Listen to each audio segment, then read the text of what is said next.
We start in Sudan, where a 3-day ceasefire between two rival military groups has come into effect to allow people to be evacuated, but there are concerns that it may not hold. Hundreds of people have died since fighting started between the Sudanese army and RSF paramilitary force. In recent days, more countries have attempted to evacuate their diplomats and citizens. This is a member of the Dutch military handing out earplugs as they get ready to take off. And this was the scene as the Spanish Defence Ministry helped diplomats and citizens onto their plane. Well, foreign governments are under pressure to do more to evacuate citizens trapped in the country, as Aruna Ayenga reports. Families fleeing Sudan, children disembark from a ship in Saudi Arabia. Kenyans arrive in Nairobi by plane. They got away from this. Bullets, bombings and smoke in Sudan's capital, Khartoum. Fighting broke out 10 days ago between the army, which controls the country, and the paramilitary Rapid Support Forces. Amar Osman from Dunfermline in Fife filmed this. He was visiting relatives in Sudan when the fighting began. There's people going in their houses with guns and taking everything, their phones, their money, their food. So it's getting wild. We were expecting some arrangement to be made, at least by the British Embassy, but actually no one contacted us and we didn't hear from anyone, despite the fact that residents from other countries, they already evacuated their people. I don't know what's going to happen. The current ceasefire should allow for people to leave, but there are fears it won't hold. 3 previous ceasefires have failed. Others say even if the bombardment stops, getting out isn't a straightforward task. The challenge for the UK and to the US is the sheer numbers of people. The Europeans have been able to get out hundreds, and had it just been 1 flight or 2 flights, the UK could have done the same thing if it only had to deal with a few hundred people.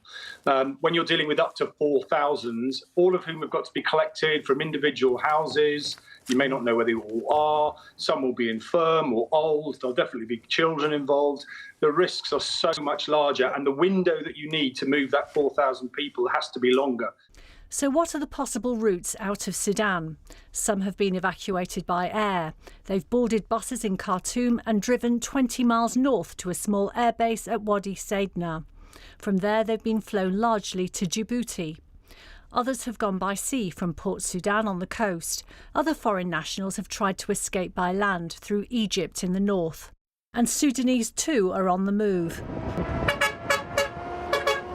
These coach passengers are from Omdurman, Sudan's largest city. They're heading north into Egypt.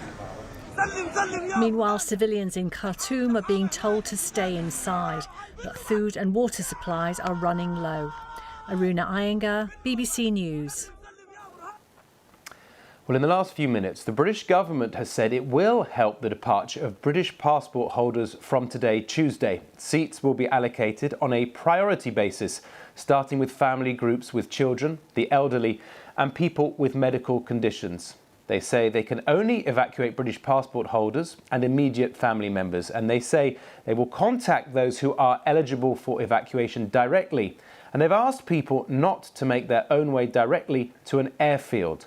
The UK government has come under pressure for the speed of its response to the crisis in Sudan. And we can get more on that crisis now with our correspondent, Mayeni Jones, who's in Lagos for us. Mayeni, potentially very welcome news there for British passport holders and their family. Lots of evacuations have been demanded recently. We know that supplies are low in the country, things like food supplies in Sudan. There's an urgent need for a lull in the fighting. This recently announced ceasefire has given a lot of people hope. Is there any indication that it's working? At the moment, we're getting a mixed picture out of the capital, Khartoum. Some people saying where they are is pretty quiet. We're hearing in the north of the city, the ceasefire doesn't appear to be holding. People say they can hear some fighting in the distance. And that pretty much tracks with what we've seen happened in previous ceasefires. There are periods, lulls in the fighting when both sides are resting or perhaps praying, but it doesn't seem to hold all the time.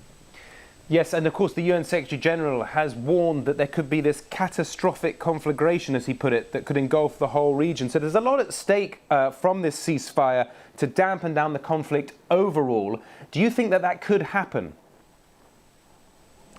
Listen, I mean, yesterday I spoke to the South Sudanese foreign minister, and he said the fact that the fighters had even stopped fighting a little bit to allow diplomats to leave over the weekend was a sign of progress and showed that they could be negotiated with. So I think optimism is always a good thing, but there's also a fear on the other side that this might just be temporary, that once politically sensitive civilians like diplomats, like the elderly, like people with children have left the city and left other parts where there's fighting in Sudan, that things might resume harder than ever. And that's a very terrifying prospect for a lot of Sudanese people. So they're also trying to make their way out.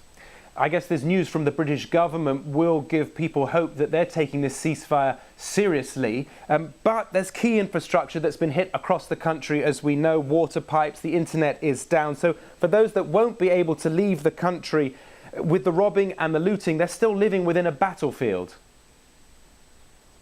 Absolutely. And the news from the UK, some might see us coming too late. I definitely know of 2 British citizens who took it into their own hands to leave the country, decided to, hire buses privately for themselves and their families to try and get to safety. So the news of today's evacuation will be coming too late for them, and they would have already braved very dangerous roads. We're struggling to get through to them at the moment. So a lot of pressure on the British government to move fast to avoid more British citizens deciding to take risks to get themselves out of what you've described as a very difficult and very dangerous situation. And the perilous journeys that you describe, we're hearing more and more stories of the kinds of risks people are taking, and I suppose people should just expect to see more of those. Absolutely. I mean, the reality is for many people, particularly people with families, the alternative is a lot more dangerous, staying home when a lot of the fighting is taking part in residential neighborhoods.